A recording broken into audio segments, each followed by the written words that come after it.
Let's face it, we all want to look younger. Shops are filled with this cream and that gel, all claiming to help us do just that. But now there's a new phenomena taking the Vichy world by storm. What is it? Botox.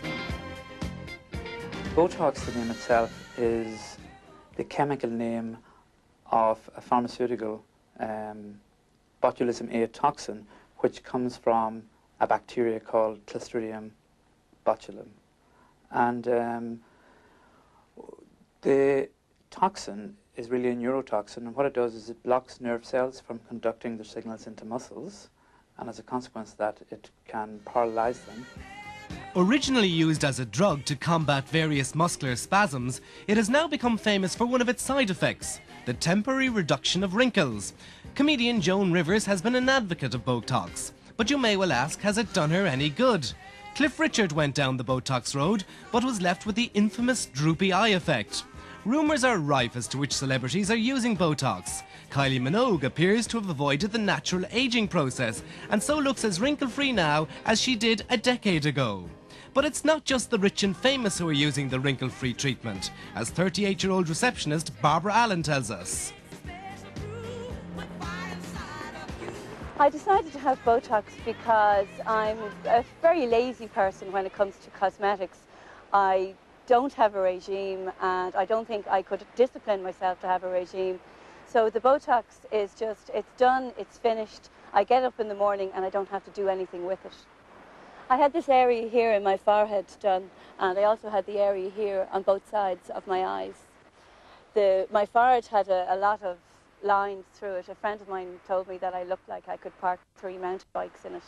So I don't have those lines anymore. I don't have to do anything with makeup or creams. The effect is just there all the time, so definitely I'll have it done again. Not all cases are as successful as Barbara's. Like any drug, Botox has risks. Most of the side effects that you get from Botox are directly reversible within probably a 10 to 15 day period. Very rarely, some patients may complain of the fact that they have fatigue or weakness. Some patients may also complain of having a headache, but we often see headaches actually disappearing when patients get their frontalis muscle injected. And there have been also 1 or 2 cases of anaphylaxis, and as a consequence of that, a doctor should always have adrenaline or steroids on standby during the procedure. Due to these potential risks, the Irish Medicine Board released the following statement. In the interest of safety, the IMB is advising potential customers that this is a prescription-only product and that only registered medical doctors or dentists should administer this medicine in accordance with the conditions of the licence, and has informed the relevant representative associations of its concerns in relation to the cosmetic misuse of Botox. Hi, Caroline. Hi, Patrick. How are you?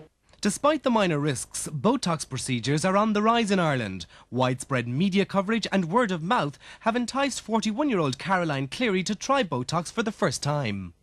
I think that a woman should look the best she can for as long as she can, and I think when you get to a certain stage in your life, when the lines start to appear, that you should do anything you can in order to enhance the way you look. I would cleanse, moisturise every morning and evening, and I would use day creams and night creams. I haven't found anything that I thought were fantastic, and so this is why I'm going to try the Botox. And look up to the roof, yeah, okay. I tend to do my consultations on the day that I do the procedure. During the consultation also, we tend to sort of make the patients totally aware of what they're getting. I wouldn't tend to do a patient under the age of 30. Most patients tend to be between 35 and 45, slipping into 50s and the late 50s. We don't tend to give any local anaesthetic beforehand. We use needles that are probably closer to what a diabetic patient would use. They're finer than most sort of ordinary needles that are used to take blood or that are used in hospitals. I tend to sort of split the face into 2 different zones. One zone, which is above the eye, and one zone on the lateral aspect of both eyes. Each zone probably would take in the region of about 10 minutes. Eyes are off now, a bit stingier then. Forward.